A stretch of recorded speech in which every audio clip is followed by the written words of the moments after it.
नमस्कार दर्शकों, आप देख रहे हैं द न्यूज़ नाउ और मैं हूं रजत वोरा आपके साथ। हमने सुबह ही एक अपडेट आपको दिया था कि रोहिंग्या जो अभी डिटेन किए गए हैं करीबन 150 के आसपास कठुआ की सब जेल में, उनको लेकर एक बड़ा फैसला जो है वो आज माननीय सुप्रीम कोर्ट जो है वो देगी। क्योंकि कुछ दिन पहले ही एक पेटिशन पर बात करते हुए सुप्रीम कोर्ट में पूरी चर्चा हुई, जिसमें 3 जजेस की बेंच ने ये जो पूरा मामला है वो सुना था, जिसमें एस.ए. बोबड़े जो हैं चीफ जस्टिस ऑफ इंडिया वो भी थे और 2 अन्य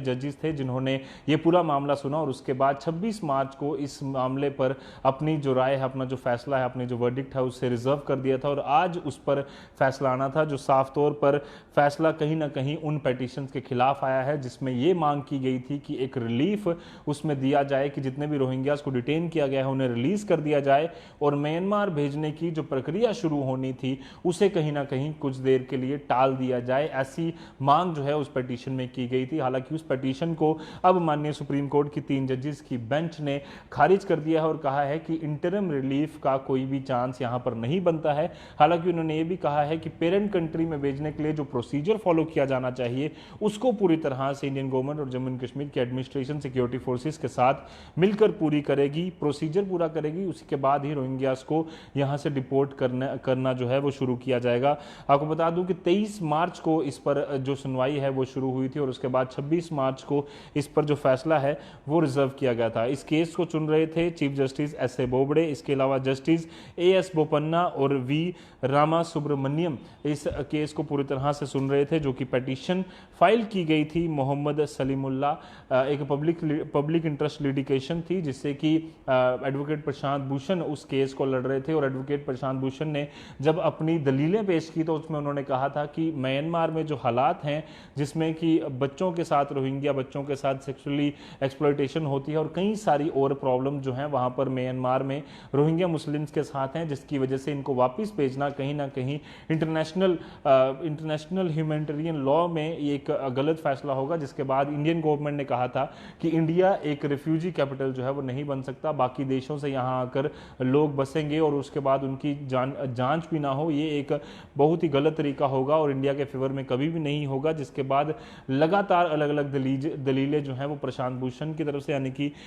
PIL के फेवर में दी गई और उसके बाद उसके खिलाफ में गवर्नमेंट की तरफ से जो एडवोकेट पेश हुए थे उन्होंने भी पूरी अपनी बातें जो हैं वो उनके सामने रखी थी। आपको बता दूं कि करीबन 150 से ज़्यादा जो रोहिंग्यास हैं वो जम्मू के अलग अलग इलाकों से उन्हें डिटेन किया गया था और उसके बाद उन्हें सब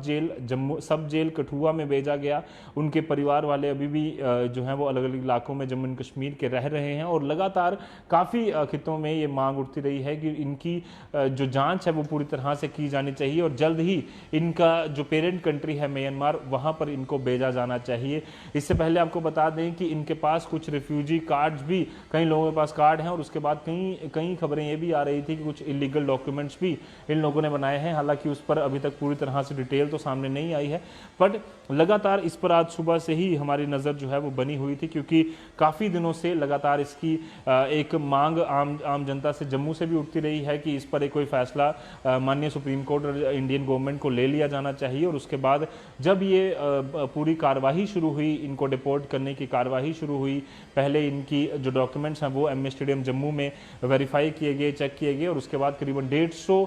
जो रोहिंग्यास है, 160 के आसपास जो रोहिंग्यास हैं उन्हें यहाँ से जो है सब जेल कठुआ हीरानगर में जो है शिफ्ट किया गया था और तब से लेकर अभी तक अलग अलग लिटिगेशन जो है वो फाइल की गई थी। जम्मू से भी एक PIL जो है फाइल हुई है इनके खिलाफ कि क्या ये रोहिंग्यास जो हैं वो कैसे जम्मू आए और उसके बाद कैसे इन्होंने यहाँ पर जो है पूरी अपनी यहाँ पर बसना शुरू किया। इस पर एक NIA की इन्वेस्टिगेशन होनी चाहिए। हालांकि उस पर अभी भी कोई फैसला नहीं आया है, पर लगातार ऐसी जो मांगे हैं वो समय समय पर उठती रही हैं और आज जो सुप्रीम कोर्ट का फैसला आया है वो कहीं ना कहीं उस लिटिगेशन के खिलाफ, उस PIL के खिलाफ है कि अब जो इंटरिम रिलीफ वो मांग रही थी PIL के जरिए, वो इंटरिम रिलीफ उनको नहीं मिला है। सुप्रीम कोर्ट ने कहा है कि पूरा प्रोसीजर फॉलो करने के बाद इन रोहिंग्यास को अगर डिपोर्ट किया जाना है तो सरकार का जो फैसला है वो सही साबित होगा। कैमरा पर्सन कमल सिंह के साथ Rajat Vora, the news now, Jammu.